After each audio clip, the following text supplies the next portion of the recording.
So what is Arfid? So Arfid is Avoidant Restrictive Food Intake Disorder, and it is an eating disorder. It's recognized by the World Health Organization as an eating disorder, and it is a serious thing. So what you might find if you're approaching a pediatrician or the child and adolescent mental health services or any kind of professional, they might not take something like Arfid seriously. They might never have heard of it, because often it's thought with autistic children that they're just fussy eaters.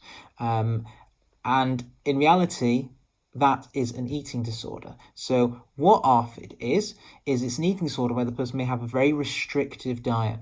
And that could be because of the sensory things we discussed earlier, or it could be because of past experiences around food and eating. It could be because of the environments they had those foods in the past. It could be because of associated mental health getting involved, like, for instance, OCD, which we'll talk about.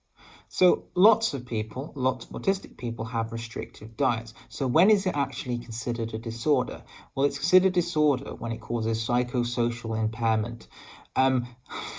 Very, very long words, but I'm imagining that's when it has a significant impact on their life, when it affects their ability to do things such as work, to engage socially, and to live their lives and function. So I have a restrictive diet, but I manage to function. Don't really know what functioning means. I think the problem I'm finding here is it's such a broad definition of what characterizes a disorder. It's like disability. Is someone's autism a disability or not? Well, it depends on the individual and the circumstances, and often it depends on the social environment, the sensory environment around them. So is my autism a disability? Right now I'm at home? No. But if I was in the city centre, perhaps, but then I can use accommodations, which means it's not disabling. So the same is really true of Arfid. It doesn't really help that much, but it's the case with disorders. Something's only really disordered if it impacts you in a massive way, and you may consider this a disorder when they're young, but as they're older, they may not have such avoidant or restrictive food intakes. I used to have a very restrictive diet growing up. I think there was about 3 months where I only had bread and milk. Whereas now as an adult, I eat a huge range of foods. I can eat pretty much anything.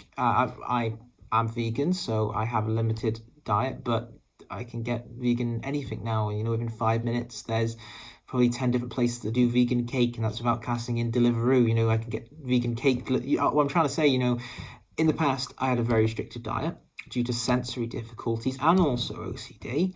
I wouldn't eat around other people. I wouldn't eat things other people had touched. I wouldn't eat a lot of different textures. I was, oversensitive to smell and to taste and a lot of different things. And it meant for me that I only really tried a lot of new foods when I was in my late teenage years and early 20s. There's still many foods that other people talk about all the time. I have no idea what they are.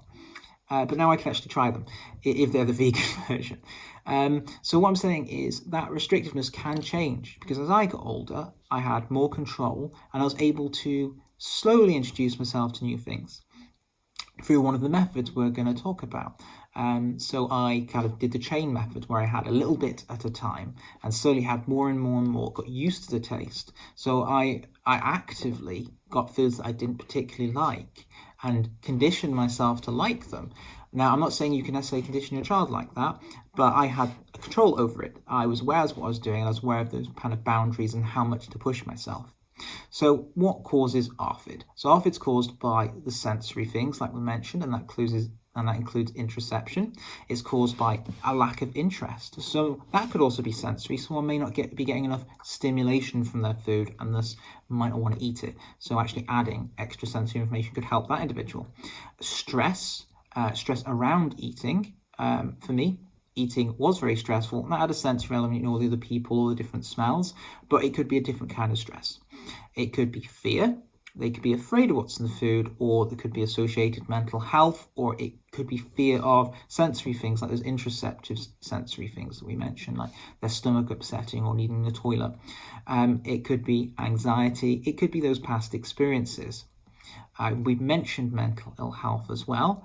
And it could be something called food neophobia. Now, what neophobia is a fear of new things. It could be a fear of new foods. And again, slowly introducing them, or using another strategy we're going to talk about, which is like family style eating, That's why you have lots of different plates that can slowly introduce them to a new thing and help them move beyond that phobia. So what does Arfid often co-occur with? Well, according to the Maudsley Centre in London, it's a big eating disorder clinic, but it also does autism, anorexia, OCD. The Maudsley is quite large and has a lot of different things going on there. About 25% of those with Arfid are autistic or ADHD. So that's huge.